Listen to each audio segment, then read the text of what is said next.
Hello viewers, আসসালামু আলাইকুম। কেমন আছেন? নিশ্চয়ই ভালো আছেন। তো আজকে আমার রেসিপি হলো গরুর ব্রেন অর্থাৎ মগজ ভুনা। তো মগজটাকে আমি আগে ছোট ছোট করে কেটে নিয়েছি। তো এখন আমি ফ্রাই প্যানে আপনার পেঁয়াজ রসুনের পেস্ট স্লাইস দিয়ে দিলাম। তারপর এখন পেঁয়াজ রসুনের পেস্ট দিব 2 টেবিল চামচ।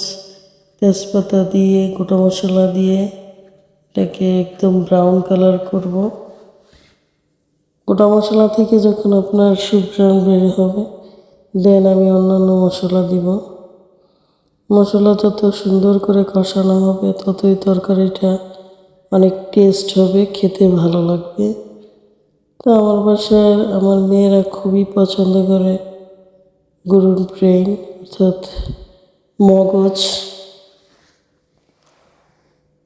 তো এখন আমি এই মশলাগুলোকে 1 টেবিল চামচ হলুদ, মরিচ, পরিমাণ মতো লবণ আর 1 টেবিল চামচ জিরা গুঁড়া, 1 টেবিল চামচ ধনিয়া গুঁড়া পানিতে মিক্স করে নিয়েছি যাতে মশলাগুলো পুড়ে না যায় এবং ভালোভাবে কষানো যায়।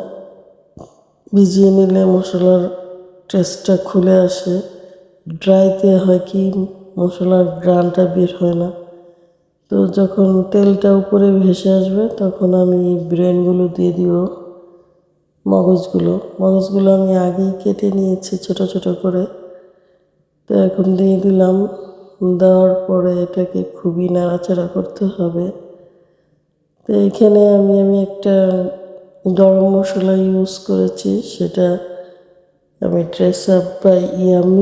ড্রেস আপ থেকে কিনেছি। ওদের মশলাগুলো খুবই ভালো।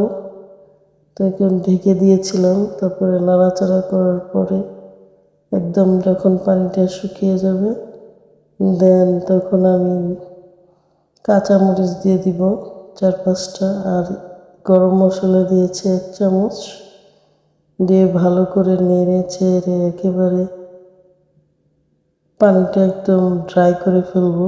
মগজটা যত ড্রাই হবে খেতে ভালো লাগবে, কিন্তু আমার বাচ্চারা আবার পছন্দ করে না এত জুসি। যাই হোক, এটাকে খুব নাড়াচাড়া দিয়ে একেবারে সুন্দর করে নেড়ে নিব। আর চুলার আঁচটা কমিয়ে নিতে হবে। যদি কমিয়ে না নেন তাহলে হয়তো পুড়ে যেতে পারে। এটা নাড়ার উপরেই থাকতে হবে। পানিটা যখন একদম শুষ্ক হয়ে যাবে তখন নামিয়ে ফেলবো। তো বাই দ্য ওয়ে, আমি হাসনা জামান, আপনারা দেখছেন মনাজ ব্লগ। অবশ্যই ভিডিওটি যদি ভালো লাগে লাইক কমেন্ট শেয়ার করবেন এবং পাশে থাকা বেল আইকনটিকে বাজিয়ে দিবেন যাতে পরবর্তী নোটিফিকেশন পেয়ে যান। ধন্যবাদ।